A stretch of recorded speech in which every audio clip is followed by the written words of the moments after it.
de la mano de Don Jaime, disertando sobre la política, esclareciendo a la gente. Igual que Perú. ¿Bajo las garras de quién? Del imperio fascista japonés y del estado de Chiang Kai-shek. Ellos lo mantenían así, igual que acá, el estado peruano y el imperio norteamericano. Mao instauró el Partido Comunista a través de una guerra y Mao dijo: voy a desarrollar la micro, la mediana y la gran industria, y le costó una guerra. Se opuso el Estado y el imperio japonés, una guerra del 40 al 76 lo desarrolló. Mao muere en el 76. ¿Qué tenía que hacer el sucesor Deng Xiaoping? Tenía que instaurar el socialismo, la dictadura del proletariado, para que los medios de producción pasen a manos de los trabajadores al control. No hizo eso. Traicionó y restauró el capital privado.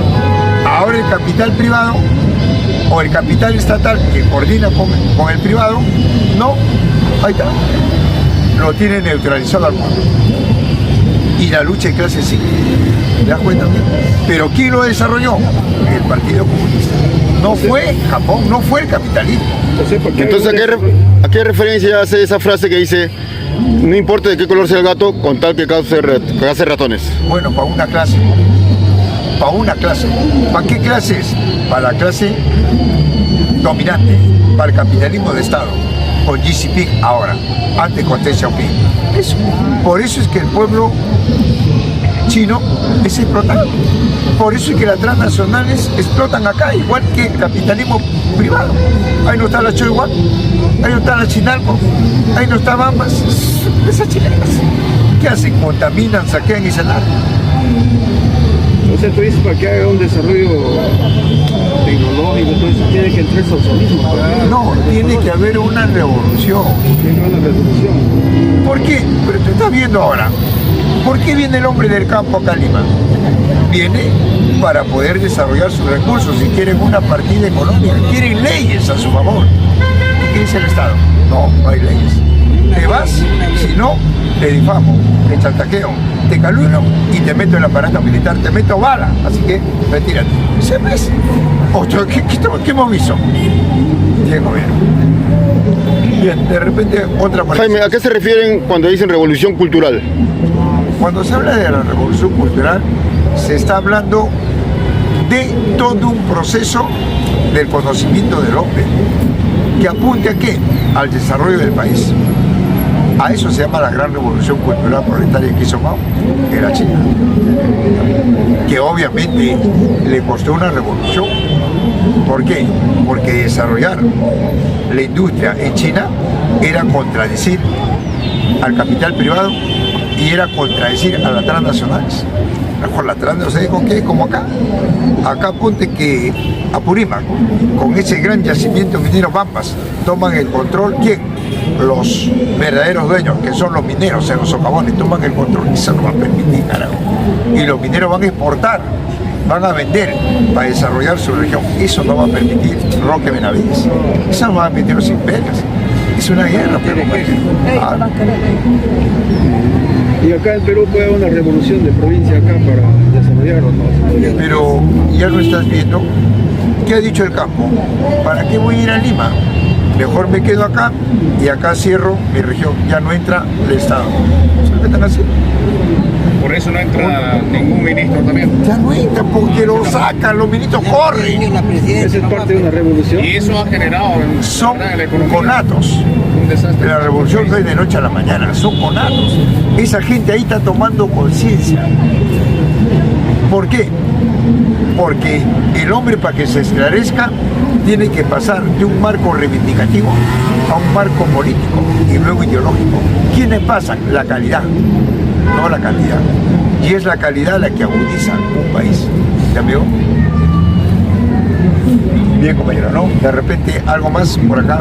Jaime, o sea que lo que ahorita se está dando son conatos, como dices. Por supuesto, pero ¿quién es el que produce sus conatos, el propio imperio, no ve que el imperio y la clase dominante no pueden estar sin golpear al pobre porque viven del pobre. Si yo vivo de ti, vivo de tu trabajo, vivo del control de lo que tú tienes, eso es el capitalismo. ¿O qué es capitalismo? Amigo, pero hay gente que dice que con el capitalismo hay desarrollo. Yo te pregunto, ¿Norteamérica es desarrollado? ¿Ah? Para un grupo de familias, sí. Norteamérica no es desarrollado. Mira, las primeras culturas en Norteamérica, ¿cuáles eran? Los navajos, los chiroques, los pieles rojas, los apaches, ¿verdad? ¿Cómo se le denominó? Los yaquis. ¿Qué pasó?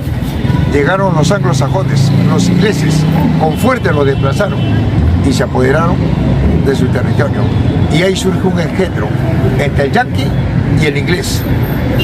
Una casta social de grupos de poder. Esos son los que se han desarrollado. Los Rockefeller, los Morgan, los Hammer, los Ford. ¿Me dejo entender, amigo? Acá fue igual y en el mundo entero. Dejo ver. Bien, algo más por ahí de repente, compañero. Los conatos que se dan esas luchas, cuando se dice revolución, es usar las armas y tomar el control, o sin armas puede ser, ¿no? ¿Cómo es eso? ¿Qué cosa es una revolución? La transformación socioeconómica de un país. Que los medios de producción están en pocas manos y tienen que pasar a manos de sus verdaderos dueños, de la mayoría. Entonces, ¿qué hace la mayoría? Por una necesidad toma sus recursos para poder desarrollarse. Esa toma de recursos hace que el Estado emplee la fuerza, emplee el aparato. Lo hemos visto acá con la movilización. Sí. Ya, pero ¿cómo contra? ¿Y el pueblo cómo reacciona ahí? ¿También con arma o así nomás? No, ahí hay guerras no convencionales. Si tú tienes un arma, yo tengo la onda. Y para mí una onda es mejor que un arma. Son guerras no convencionales. Pero una onda no le vas a hacer nada, piensa. Entonces yo te pregunto, ¿cómo Ho Chi Minh aplastó a 3 imperios? ¿Cómo Mao, siendo un hombre, aplastó al imperio japonés y al estado de Chiang Kai-shek? ¿Cómo Stalin? ¿Cómo lo aplastó al poderoso ejército de Adolfo Hitler? ¿Cómo lo aplastó? Porque utilizó la naturaleza. Esa es guerra no convencional. Stalin quiso. ¿Qué hago? Si yo me le enfrento cuerpo a cuerpo, me va a ganar. Lo llevó a Stalingrado y ahí lo congeló. No son guerras no convencionales. Sacar ventaja de algo. ¿Qué hizo Ho Chi Minh? Naturaleza. Ho Chi Minh penetró todo su ejército y a la grande mayoría revolucionarias a la selva. ¿Qué hizo el imperio francés, inglés, norteamericano? Tenían que bajar en paracaídas a la selva. Bajaban y ni más salían. ¿Contra quién luchaban? Contra los animales, contra los insectos, contra las plagas. Los norteamericanos venían 2 metros, pasaban media hora, medían medio metro, ya no podían. Buscaban al enemigo, encontraban animales. Es guerra no convencional. Porque arma con arma lo vas a perder. Por eso te digo, ellos plantean guerra convencional y la otra parte guerra no convencional. ¿Ya vimos? Se va a hacer mi guerra adentro. Van a hacerlo. O sea, tienen que llevarlo a su territorio para poder realizar su guerra no convencional. ¿Y qué busca el imperio? Al enemigo. Sí, claro. Donde está ahí va y entró a la trampa y guerra no convencional. Recuerda que para los revolucionarios una peña es una arma. La naturaleza es su arma de los revolucionarios. El giro está como se ubica. Estos patas saben eso, por eso es que instalan bases. En la Amazonía, por ejemplo, hay bases acá de esquina, las marinas, los marinos están metidos ahí. Mira, yo te pregunto, ¿qué haces con una base en el corazón de la selva? ¿Ahí hay bases? ¡Bases! A ver, pongo una base en el corazón de la selva. Al corazón. ¿Cómo se puede, amigo? Por eso es que los guerrilleros dominan la naturaleza. Se habitúan, se adecúan. Los ejércitos no están preparados para ese tipo de... El ejército regular no. El ejército irregular sí. Por eso se llama guerras convencionales y guerras no convencionales. Guerras simétricas y guerras asimétricas. Pero este pata que se ha internado adentro, José, que le decían Artemio, pero tenían ahí pues al fondo, o no sabían dominar la naturaleza. Mira, amigo, yo te pregunto, ¿te dan a conocer algo? No te dan a conocer. No sabes qué está pasando, no lo sabes. Porque todo eso es hermético. Así es. Pueden que estén De repente, de un momento a otro, vendrá una sonada. ¿Te das cuenta? Tú no sabes. Entonces, en ese sentido creemos que si el capitalismo quiere ganar terreno, lo primero que tiene que hacer es compartir, y él no va a querer compartir. Yo, por ejemplo, como el Grupo Buenaventura, yo no voy a permitir que el minero de los socavones tenga el control también de los minerales. No lo voy a permitir. No, los minerales son míos. Son los grupos de poder. El Grupo Romero, Graña Montero, Buenaventura, el Grupo Vice, lo mío que es eso. Yo no voy a permitir que tú como periodista tomes el control de un medio. No, eso está monopolizado. Carajo, lo que ellos hablan y escriben es lo que yo digo. Y si no te vas, siempre la prensa. En cambio, esta es otra prensa. Esta es la prensa popular. Allá está la prensa oficial. Lo que hablamos nosotros, ellos no hablan. No hablan ellos, claro. ¿Tú crees que ellos van a hablar de línea de masas? De lucha de clases, de plusvalía, no le conviene. No le conviene porque no van a poder intercambiar ideas. Jaime, un economista libertario le refutaba a un socialista que para que haya desarrollo necesariamente tiene que haber pobres, porque si no, ¿quién va a realizar el trabajo? Bueno, si necesariamente para que haya desarrollo tiene que haber pobres, ya lo dijo bien claro. Si hay un pobre tiene que haber un rico. Esa es la dialéctica. Entonces yo pregunto, ¿siempre fue así? ¿Siempre hubieron ricos y pobres? En la primera sociedad, ¿cómo fue? Que duró 100.000 años. Dime a ver cuáles fueron los ricos y los pobres. Los incas, por ejemplo, eran personas muy ricas, por eso tenían los incas en el propio imperio incaico eran personas que tenían mucho dinero, o sea, no dinero, eran los de la alta clase, incluso tenían su propio lenguaje. Ahora, los quechuas, las personas que no tenían dinero, eran los trabajadores, las personas que incluso, por eso el peruano es pequeño, porque los quechuas, ¿no? Partiendo de nuestra cultura indígena, no se alimentaban bien. Ahora, el querer suponer, porque estoy muy de acuerdo con lo que usted menciona, el pretender que hay un rico para que haya un pobre, no, yo creo más que si es que se tiene que haber personas con estudios que, por ejemplo, puedan mantener una arquitectura, puedan mantener una medicina, necesitan haber personas que sean operarias. Hay personas, yo creo, desde el punto de vista de la psicología, que se destacan más en ciertas labores operativas y hay otras que se destacan más en labores intelectuales.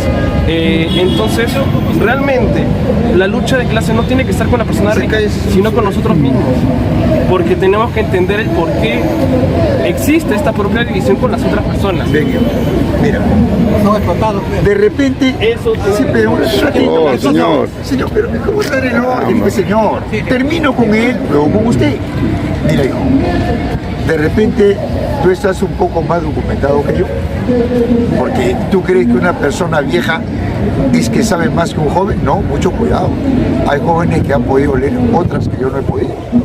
Pero lo que yo te puedo decir, hijo, ¿sabes qué cosa?